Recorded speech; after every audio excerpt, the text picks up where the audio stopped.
কোন ব্যক্তিদের থেকে আল্লাহ তাআলা কিয়ামতের দিন মুখ ফিরিয়ে নেবেন।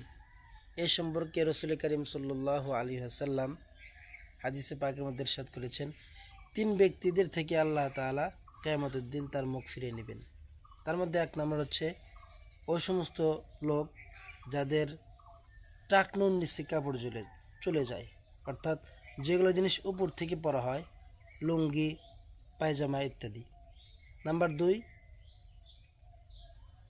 ওই সমস্ত লোক যারা দান করার পরে খোটা দেয়।